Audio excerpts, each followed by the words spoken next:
நீங்கள் தலைவர் காலத்திலிருந்து முத்தமிழறிஞர் காலத்தில் அம்மாவுடைய காலம் வரை நீங்கள் இந்த சட்டமன்றத்தில் இருந்திருக்கு. இதுக்கென்று தனி விதி இருக்கிறது, மரபு இருக்கிறது. எல்ஓபி அவர்களுக்குரிய மரியாதையை இந்த அவை கண்டிப்பாக நீங்கள் தர வேண்டும். அவர் எல்ஓபி என்பவர் அமைச்சர் அளவுக்கு எந்த அளவுக்கு கேபினெட்டில் அவருக்கு ஒரு மரியாதை இருக்கோ அந்த அளவுக்கு எல்ஓபி அவர்களுக்கு மரியாதை இருக்கிறது. எல்ஓபி நீங்கள் அழைக்கிறீர்கள், அவர் பேசிக்கொண்டு இருக்கிறார். சடார்னு பொதுப்பணித்துறை அமைச்சர் எதிர்த்து உள்ள கூறுறார், உங்களுடைய அனுமதி கேட்கல. இதெல்லாம் எந்த விதத்தில் நியாயம் சொல்லுங்க.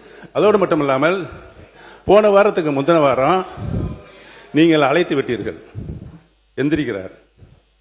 பேச ஆரம்பிக்கிறதுக்கு முன்னால் இன்னொருத்தரை அழைக்கிறீர்கள். இது மாதிரி 4 முறை அவர் எந்திரிச்சு உட்கார்றார். இது எந்த விதத்தில் நியாயம் என்று நான் கேட்கிறேன். மாண்புமிகு உறுப்பினர் சொன்னதுக்கு ஒரு கருத்து நான் சொல்லுகிறேன். மாண்புமிகு முதலமைச்சர் அவர்களை பற்றி பேசுகிற போது மந்திரி சபை என்பது ஒரு கூட்டு முயற்சி. அங்கே இருக்கக்கூடிய எந்த அமைச்சராவது இருந்து மாண்புமிகு முதலமைச்சருக்காக பேச வேண்டும். அப்படி பேசாவிட்டால் அங்கே அமர்ந்திருப்பது அர்த்தம் இல்லாமல் போயிடும். இருங்க இப்போ நீங்கள் எப்படி